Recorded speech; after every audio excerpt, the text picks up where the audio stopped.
এই বন্যা কবলিত স্থান থেকে যতটুকু সংশয়ের মধ্যে পড়েছে, আমরা বাংলাদেশের মানুষ হিসাবে আমরা কতটুকু সচেতন সেটা মানুষকে দেখাই দিতে চাই। সেই জায়গা থেকে আমরা আমাদের রেস্কিউ টিম অলরেডি ফেনীতে কাজ করছে। আপনাদের কাছে বিশেষভাবে রিকোয়েস্ট করব, আমাদের বয়েজ সংগঠন থেকে শুকনা খাবার, কাপড় এবং শিশুদের কাপড় সহ আর্থিক সহযোগিতা আমরা নিচ্ছি। অর্থাৎ আপনারা যারা অবগত আছেন, এই বন্যা বানভাসী মানুষের পাশে থাকার জন্য বাইতুল এহতেরাম জামে মসজিদের পাশে আমাদের একটা বুথ খোলা হয়েছে। সেই বুথের মাধ্যমে আপনাদের বাসায় পরিষ্কার পরিত্যক্ত কাপড় থাকলেও সেগুলো আমাদেরকে দিয়ে সহযোগিতা করুন।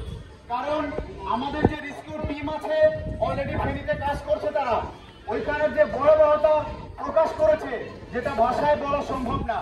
অর্থাৎ প্রত্যেকটা মানুষের নৈতিক দায়িত্ব হবে আমাদের পাশে থাকা।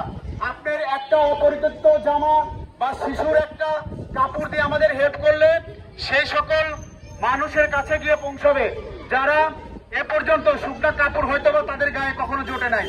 অর্থাৎ শুকনা খাবার, শুকনা কাপড় এবং আর্থিক 10 টাকা, 20 টাকা, 50 টাকা দিয়ে যা পারেন এই আর্থিক সহযোগিতা করে আমাদের ভাইদের পাশে থাকবেন এবং সেই সব মানুষের পাশে থাকবেন যারা বন্যায় ভাসিত এবং খুবই নিরবিত।